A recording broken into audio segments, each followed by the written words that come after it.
And I don't know. I have clients, I've interviewed CEOs that with cultures that are incredibly candid. But is everyone in the company candid at the same time? I mean, I'm talking to the CEO and they're saying, yeah, we're super candid culture here. Um, it's hard to tell. It's hard to know if you're the CEO.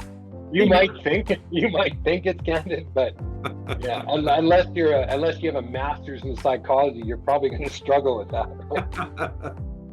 Right? But at the same point, I do believe that I have proven that everything, like things like this, require a setup.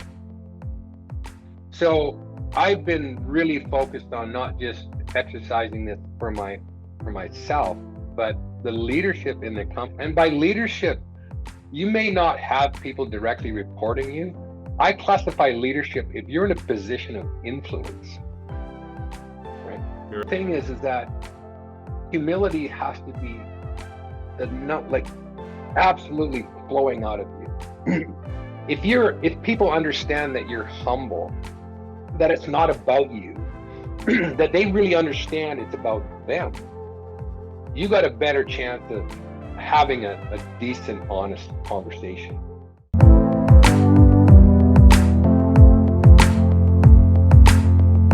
Welcome to season 1 of the Owner's Journal podcast. I'm your host, Kurt Zelk of Leap Business Advisors, where the mission of this podcast is to better understand and educate leaders and owners on what it means to have a business owner mindset, the risk, the reward, the purpose, and the common thread that binds us all together as owners, right?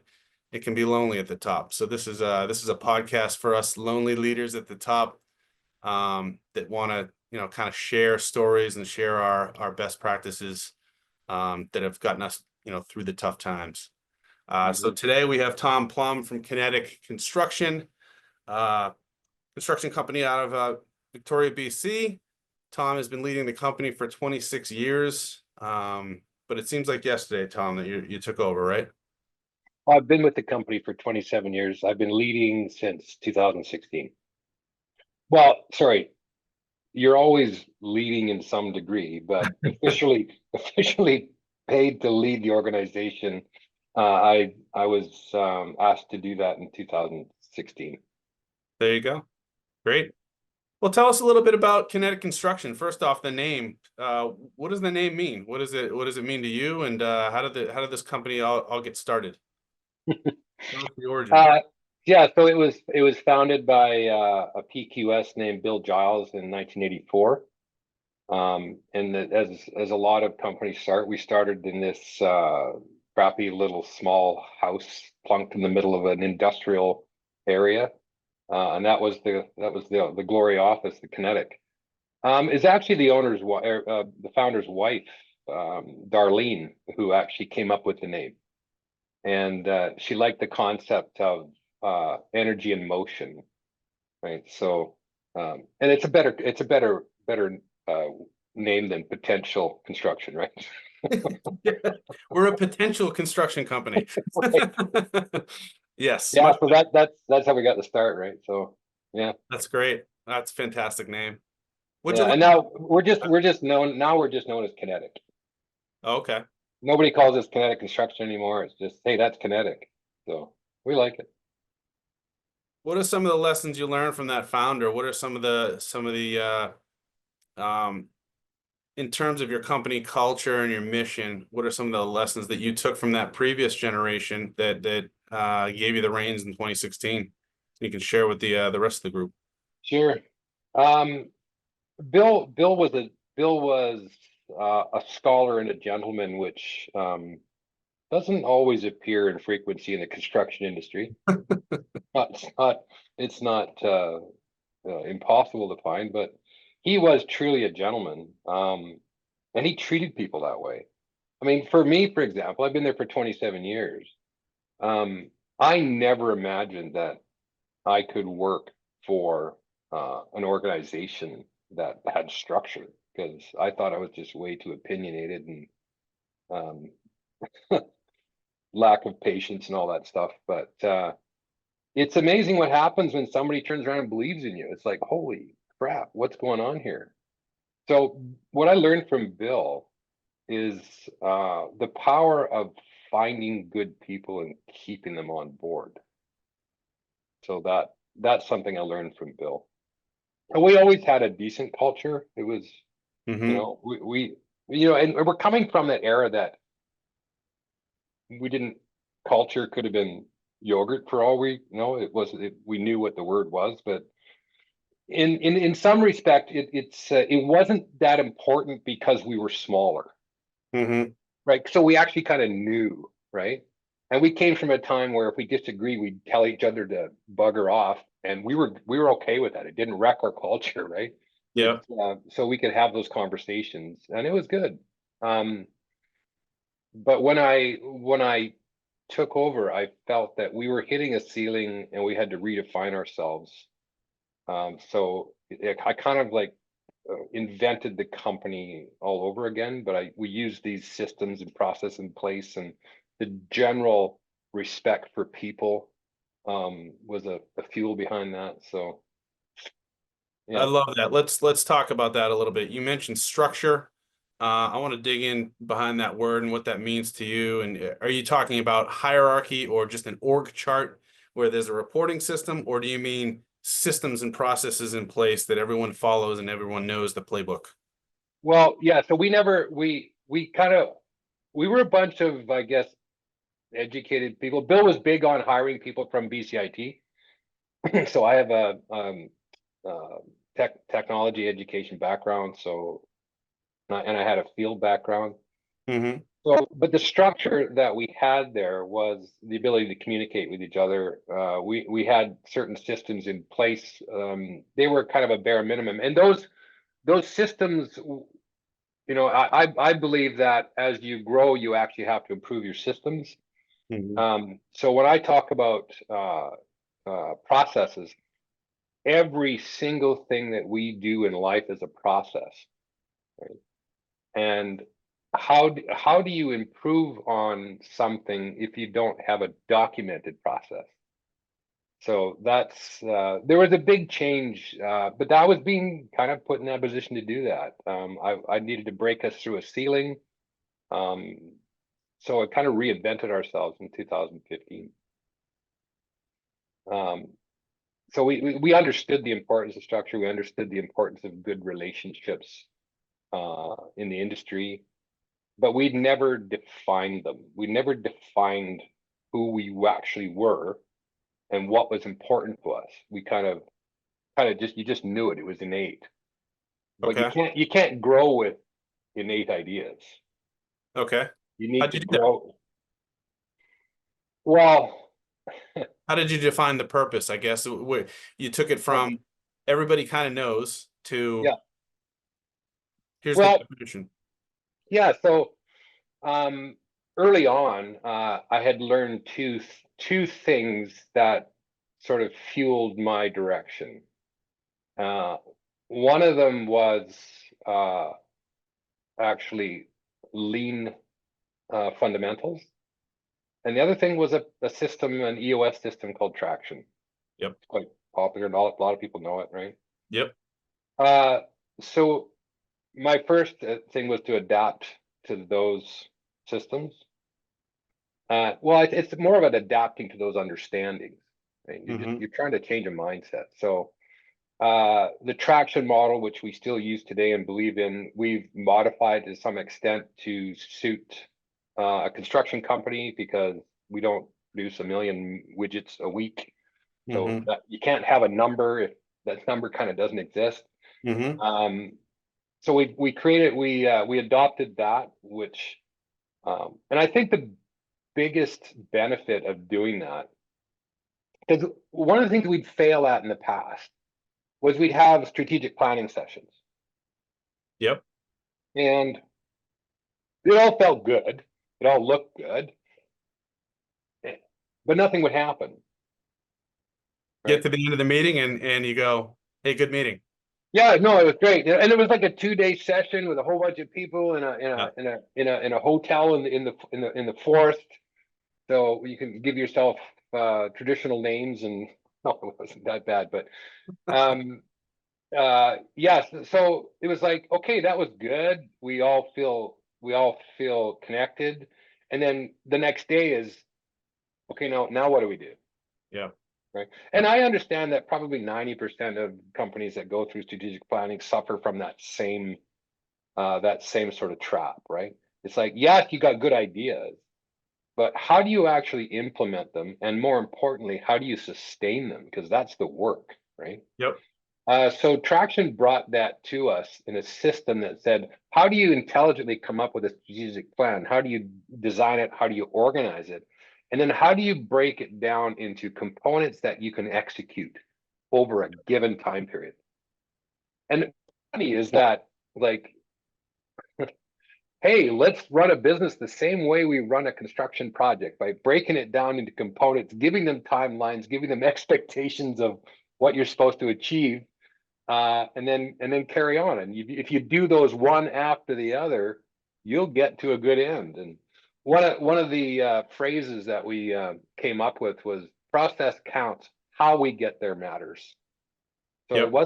it's not just about getting to the end.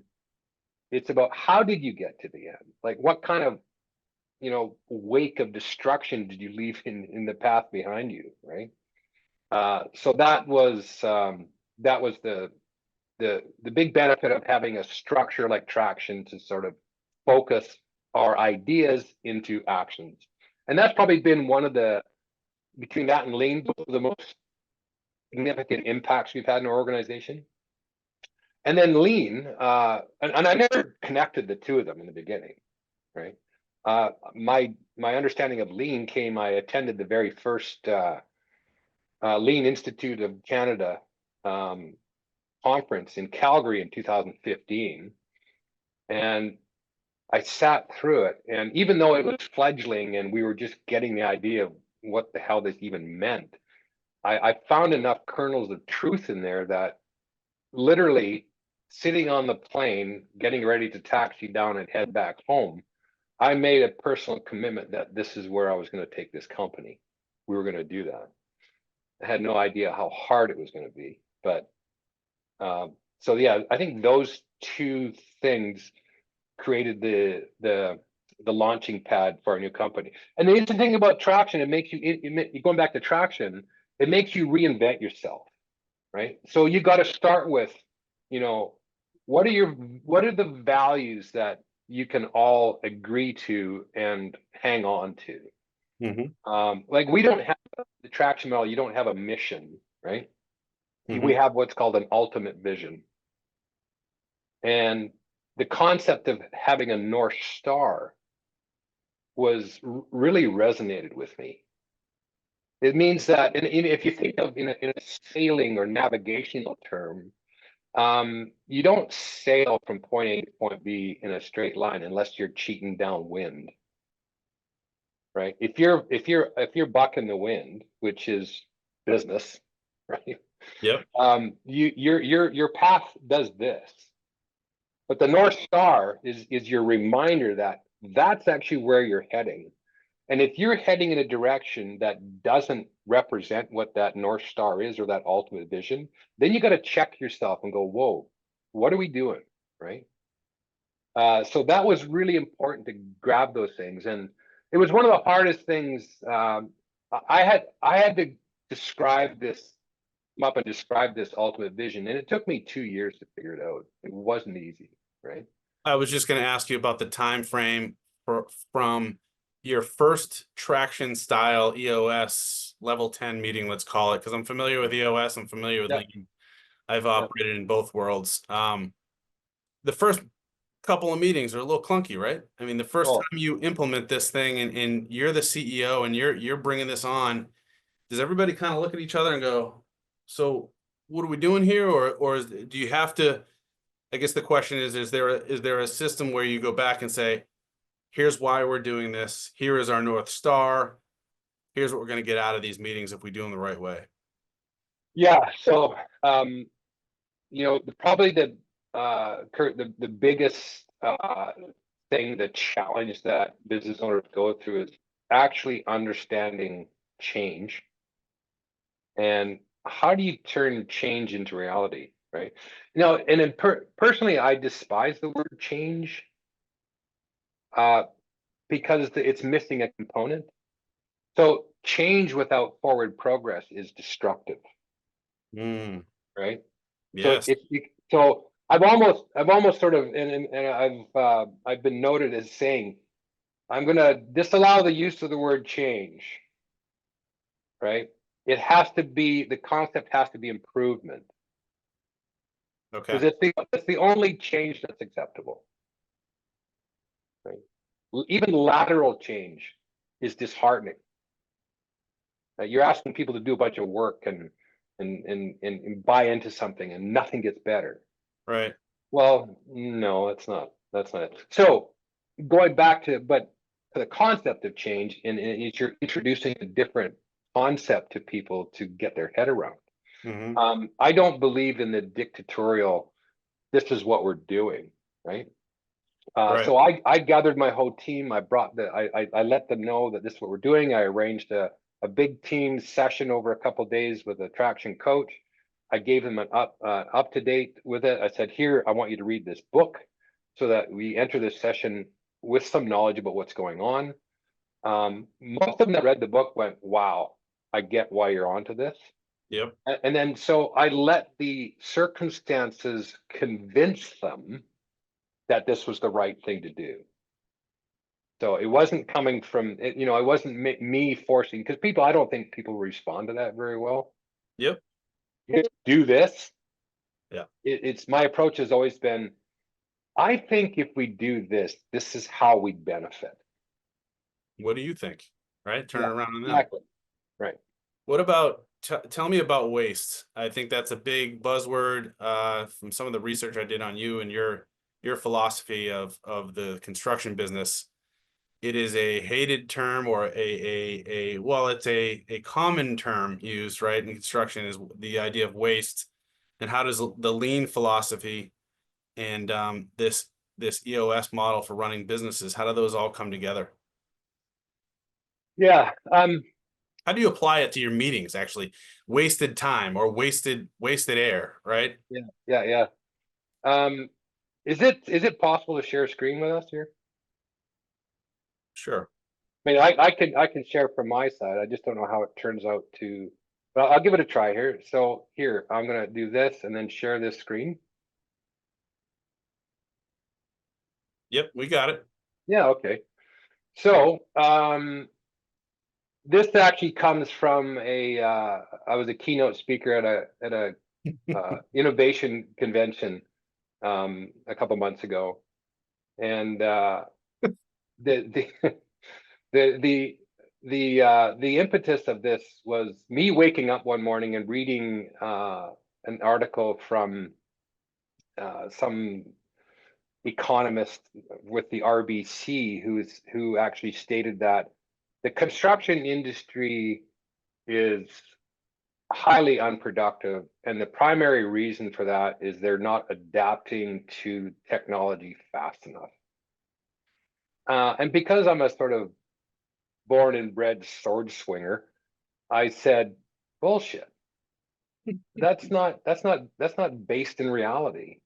Yep. I said, okay, let's talk about history. In 1962 in North America, our construction industry was at its peak of productivity. Uh, what kind of technology was available to us in 1962? Right?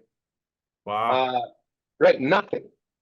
I mean, you had some tools you could plug in, but that was it. Mm-hmm. So how was it that we were so productive then, and we've gone downhill? Part of my joke, and I went way back in history to start. Okay, so how did we get to where we are now, Mm-hmm. right? Because I think it's important that learning the history lessons that you can learn. Like, okay, you're at a place. How did you get here? And maybe go back. So actually, I went way back to the 1300s and 1400s, and I actually ended up blaming Michelangelo for all this. How so? Well, for thousands of years, we operated on the master builder system, Okay. right? And the master builder was an architect, an engineer, a designer, but most importantly, the master builder was a master mason.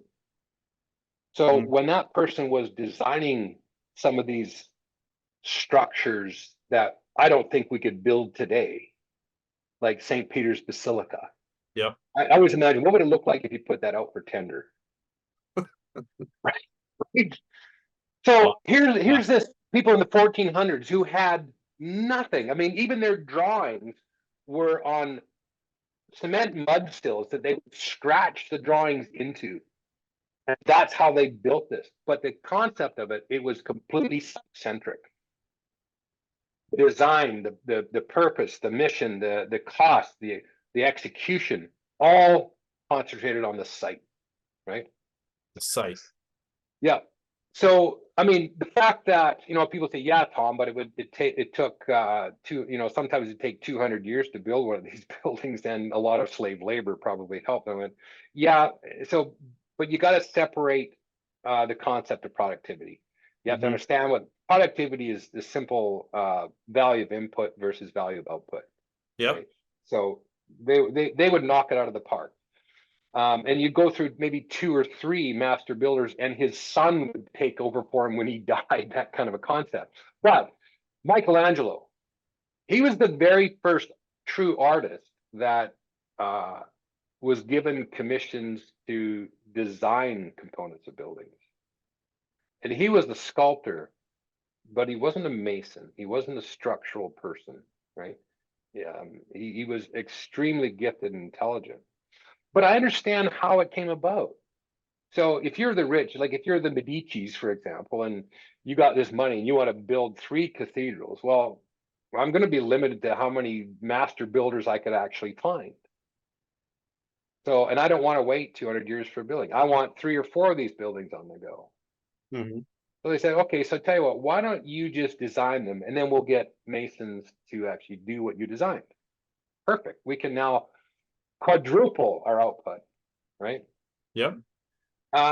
It's funny to note when you read the comments of that Michelangelo was apparently known to actually talk about that time of his life. It was the most frustrating time of his entire career, was when he got working with masons, buildings. Yeah, but actually working with buildings, and it was like, things would always get delayed, and you have to redo things because they wouldn't work, and there was constant struggle over how do you do this and all that. And you know what, I started actually laughing. I went, wow, that's funny, right? Because we haven't actually got that far from that, right? But so what this led to the concept of siloing of profession. So now you've got just the artist, the architect. Now you have to bring in the engineer. Now you have to bring in these consultants, and the workforce is a different system, a different silo in itself. So that was the creation of that. And as we came into the 20th century and became more contractual in our organizations, what that siloing resulted in is the concealment of risk. It was like, I'm a member of this team, but this risk belongs to me only. So I'm going to put my risk ahead of the project. Yeah. Right. And I think this has led to this slow reduction of proficiency and productivity over time. I think we're in kind of a renaissance now. We're discovering more true collaborative ways of doing it, and what we're actually, and partly that's the IPD delivery model, integrated project delivery. I think it's the most collaborative delivery model in the market today. But what we're really doing is we're trying to imitate the master builder system with a group of people rather than just one person.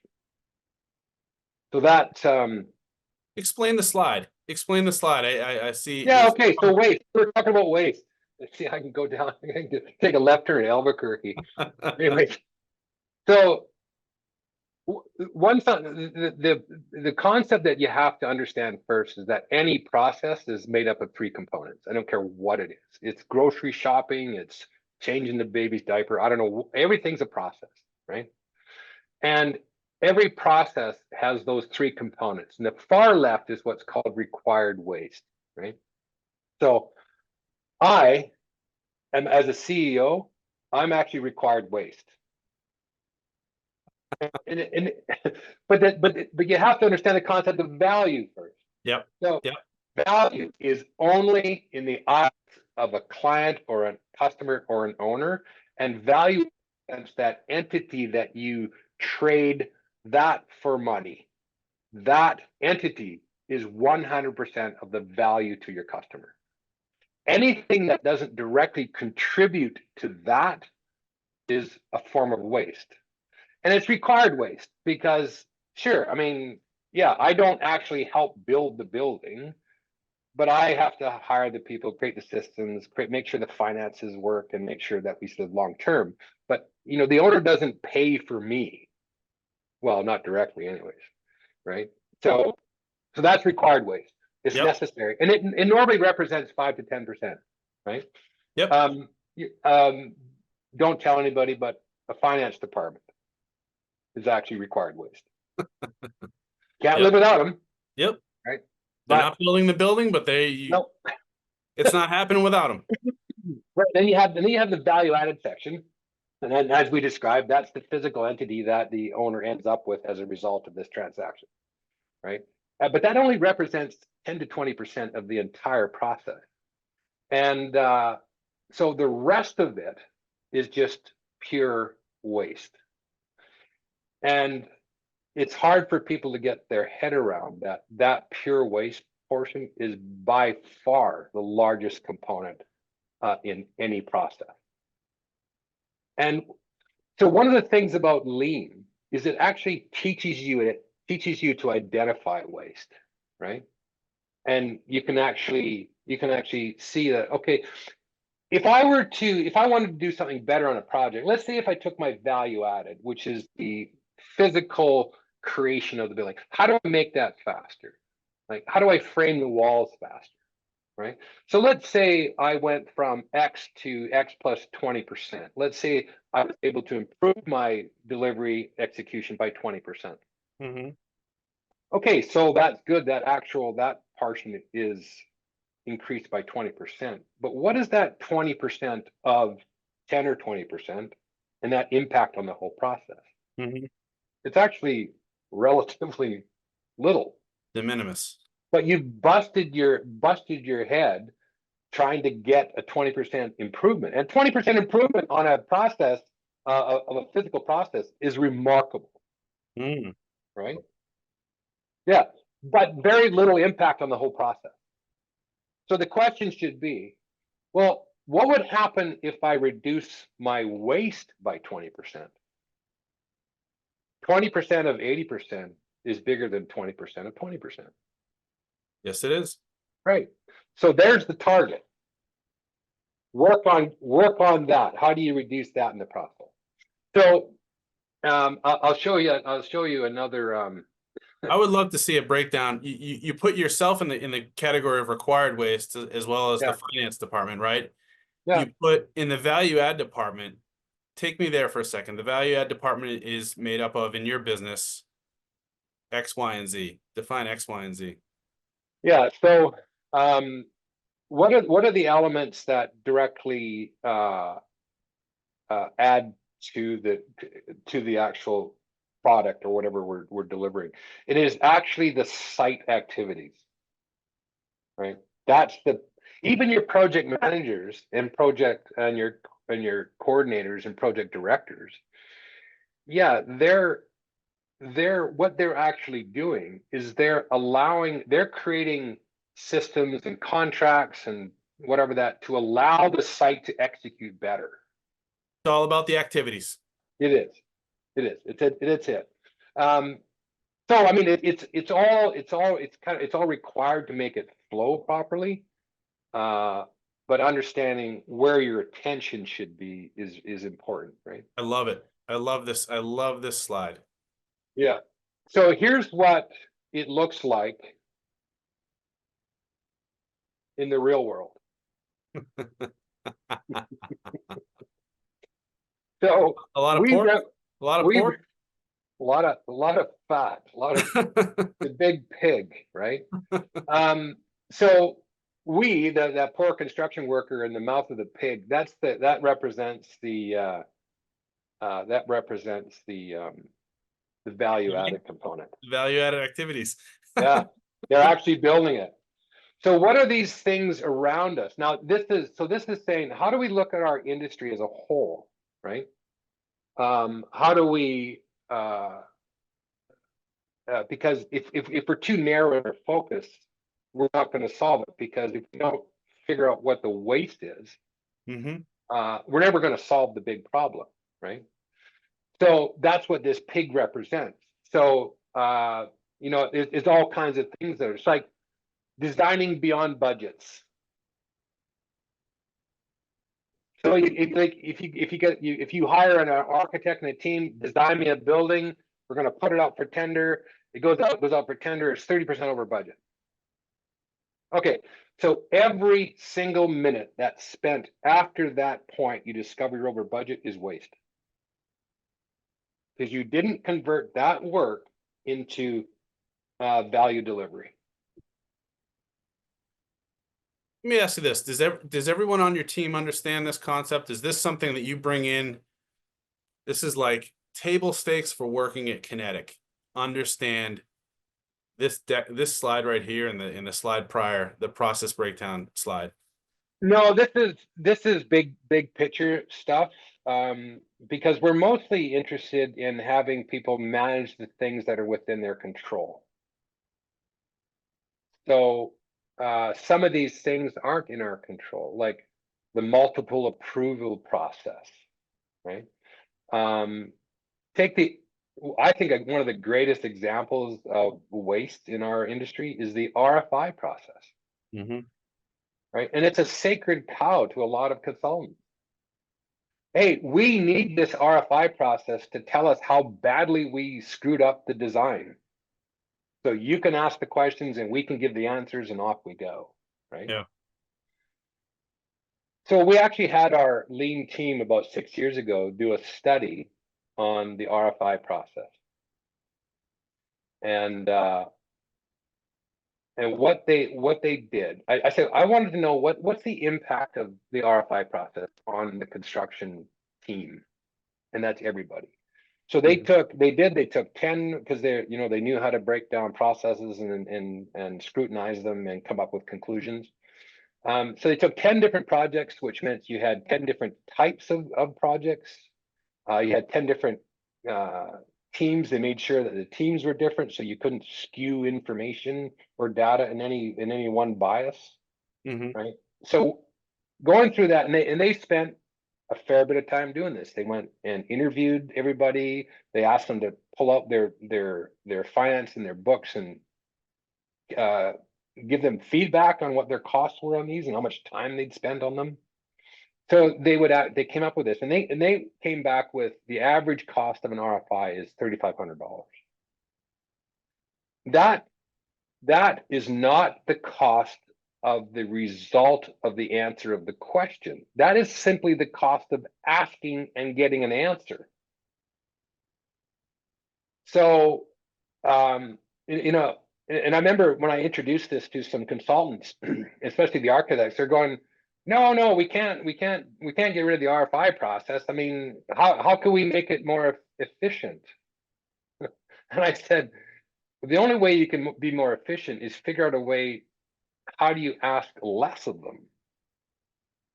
Because, if you make this RFI process 10% quicker, you're still just increasing your plane speed going in the wrong direction, right? So how do you do less RFIs?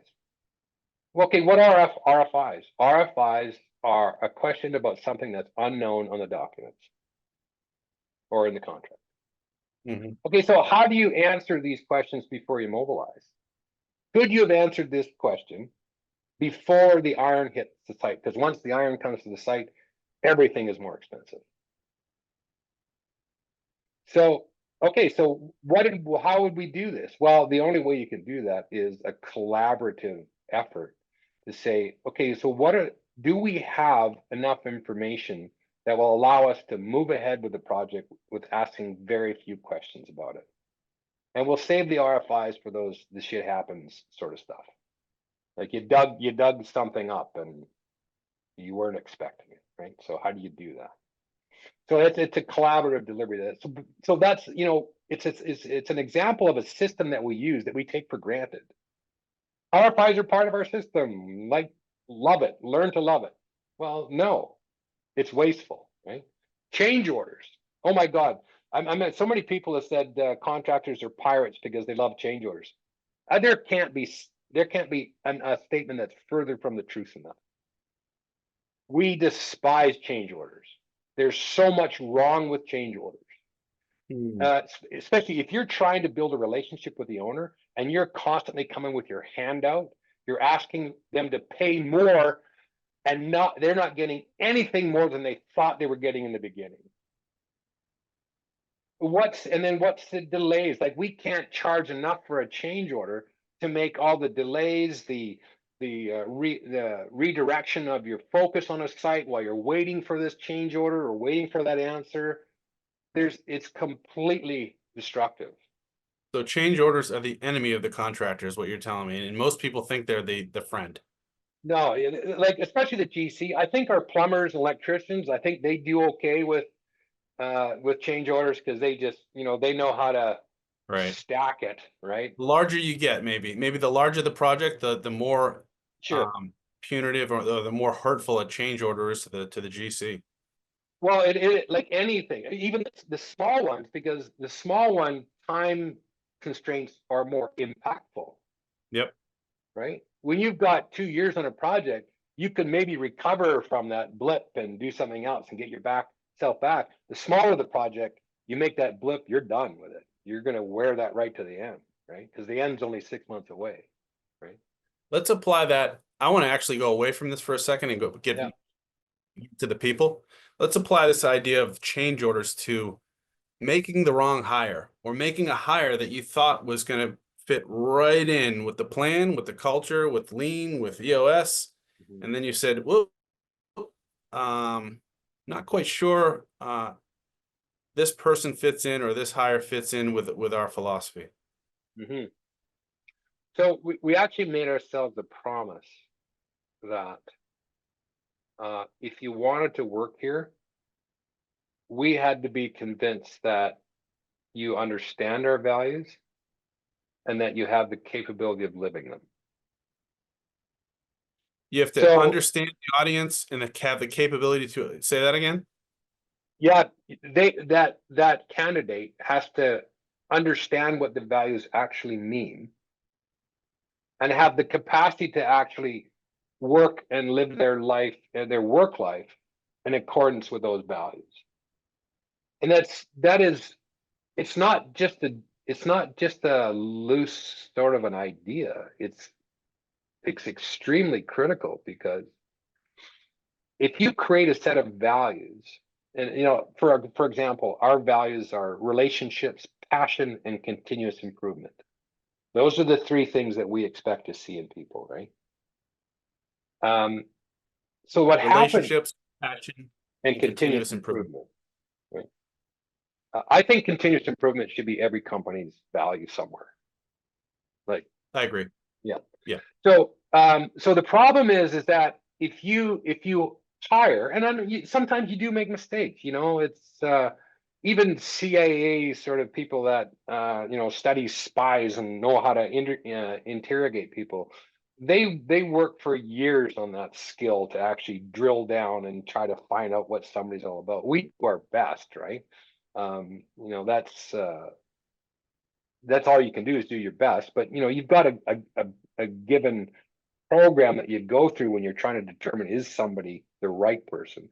And it's not about what they know necessarily. I mean, that's sort of we can figure that out. It's who you are is actually more important, because because negativity is more powerful than positivity, if you hire the wrong person and you discover that that person isn't working with others in accordance with the values that your organization lives by, you are now in the condition of living a lie. And once you're found out lying, how do you get trust from people? How do you preach a better way if you allow these things to exist? If you So that accept certain behaviors, I've heard this before, those behaviors are your culture. 100%, 100%. And that connection with culture is very important, because culture is not some inspirational words on a plaque in the CEO's office. Culture has to be like I mentioned before, culture can't be a noun. Culture's got to be a verb. People have to see what culture means. They need to see what those values look like in action. And so that's the mission, is how do you do that, right? And there's a lot of reasons, there are a lot of ways to do that, but understanding that, you can't sacrifice culture for the sake of an individual that's really good at making money.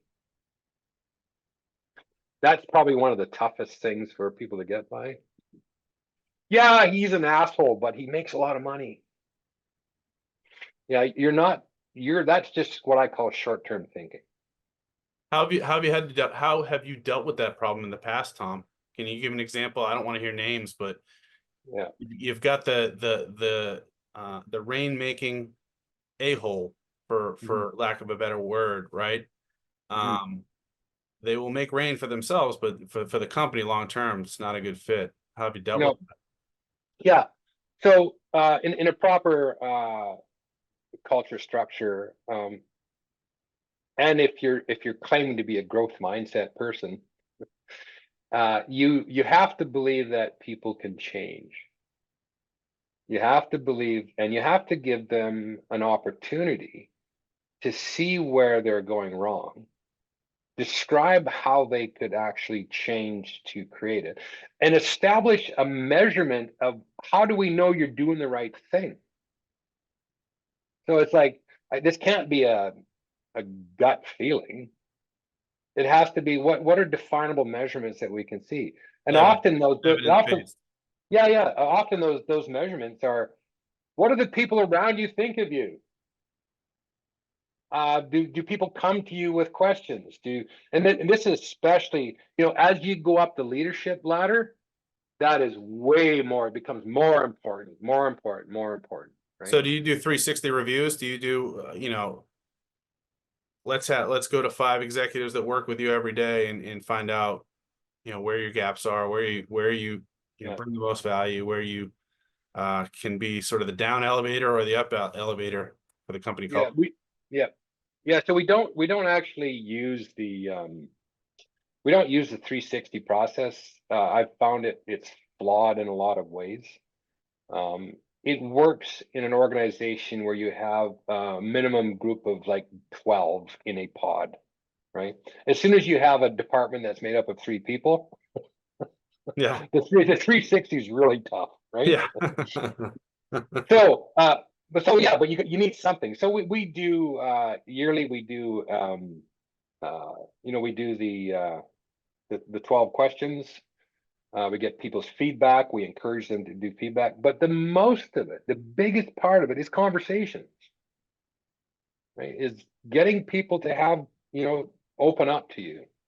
Say, how are things going? What's working? What's not working? Right? The biggest challenge for me as a CEO is understanding that it's really hard to get people to be honest with you, because they feel like 2 things. They want to tell you what you want to hear, and they don't want any sort of spotlight shown on them, right?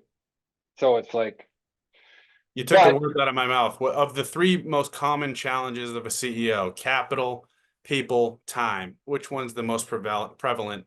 Which one's bugging you the most right now? You just mentioned it without me even asking. Yeah. Right? It's by the people. far. Yeah, it's the people and the feedback and the candid feedback. And I don't know. I have clients, I've interviewed CEOs that with cultures that are incredibly candid. But is everyone in the company candid at the same time? I mean, I'm talking to the CEO and they're saying, yeah, we're super candid culture here. Um, it's hard to tell. It's hard to know if you're the CEO. You might think it's candid, but yeah, unless unless you have a master's in psychology, you're probably going to struggle with that. Right? But at the same point, I do believe that I have proven that so everything like things like this require a setup. So I've been really focused on not just exercising this for myself, but the leadership in the company. And by leadership, you may not have people directly reporting you. I classify leadership if you're in a position of influence, right? You're a leader. So, so, uh, so the thing is that humility has to be the not like absolutely flowing out of you. If people understand that you're humble, that it's not about you, that they really understand it's about them, you got a better chance of having a decent, honest conversation, right? Nailed it. So yeah, so and in, like it's like uh when everybody gets a promotion to a leadership position in our company, one of my conversations with them, I said, do you realize you may think this is a promotion, but you've actually taken a step towards servitude.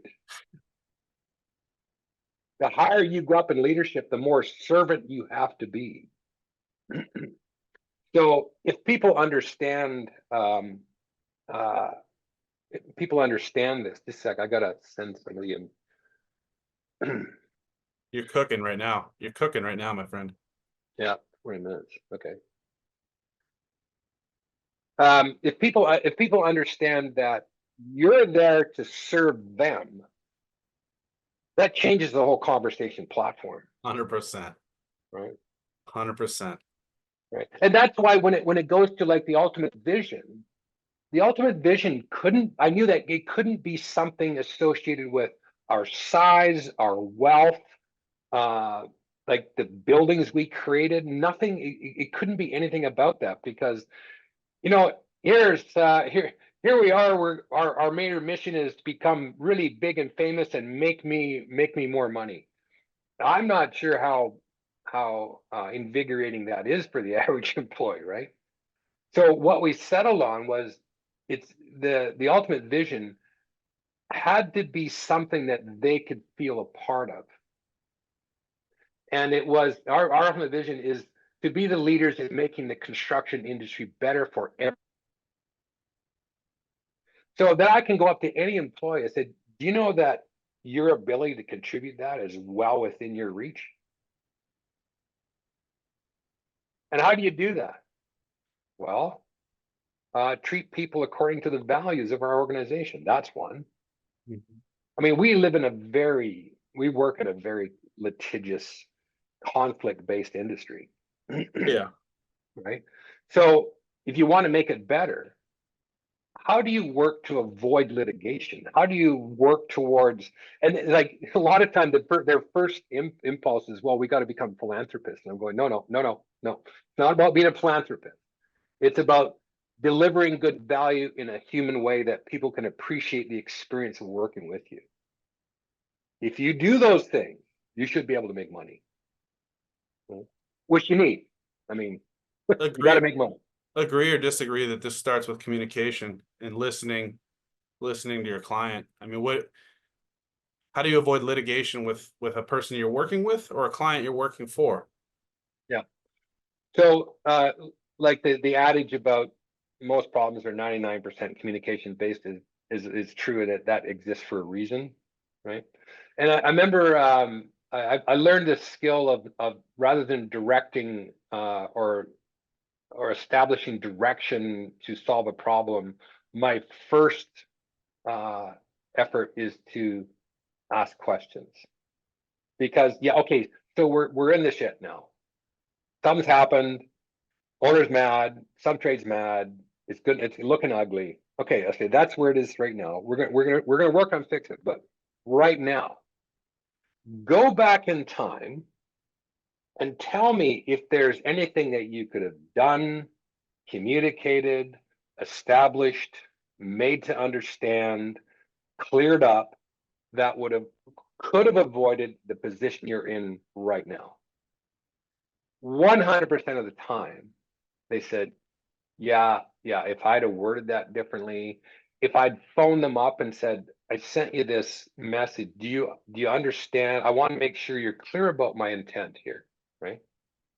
So yeah, it is about communication. I mean, nobody likes bad news, but nobody likes bad news that's a surprise, right? So don't surprise people, right? Communicate early and often. And Yeah. if You know, the number one rule that I've actually come up with, I live by, and it's working on what I call the art form of what we do. It's like we have math and science, and then we have art. And to me, art is about 80% of the program. Because once you're dealing with humans, you can throw math and science basically out the window, right? So how do you get good at the 80%? So one of the things is understanding communication. So it's like my rule of thumb is, in communication, the message is bullshit. The delivery is everything. we're creatures, we create, right? I mean, we're creative beings. I could tell you something that would save your life. And if I don't deliver it in the right way, you're going to die. Right? Give me an example of that. I love that.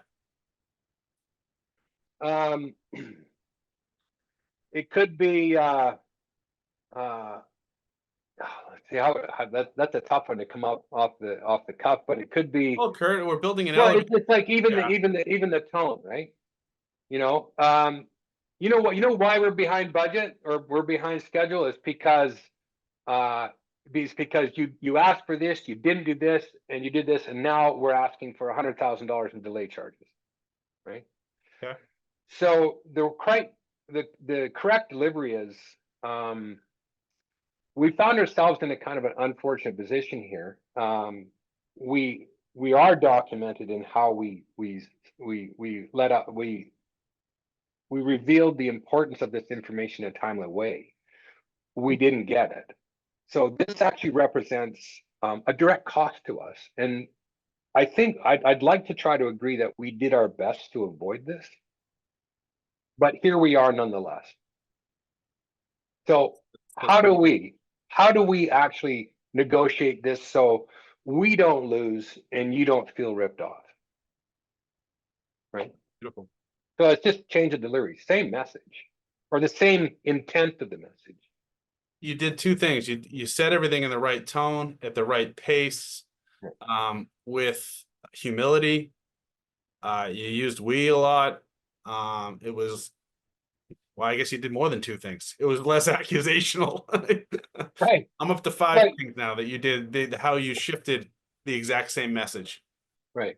I mean, really simple to that one is you explain to your carpenter, said, look at you, asshole, you really buggered that up. Right. Well, what do you expect? How do you expect improvement to come out of that start of a conversation? Right. There's better ways of doing it. and ways that are actually engineered to give you better outcomes. Because once something's gone sideways, it's sideways. My granny used to tell me the only unforgivable sin is the one you continuously repeat to do, right?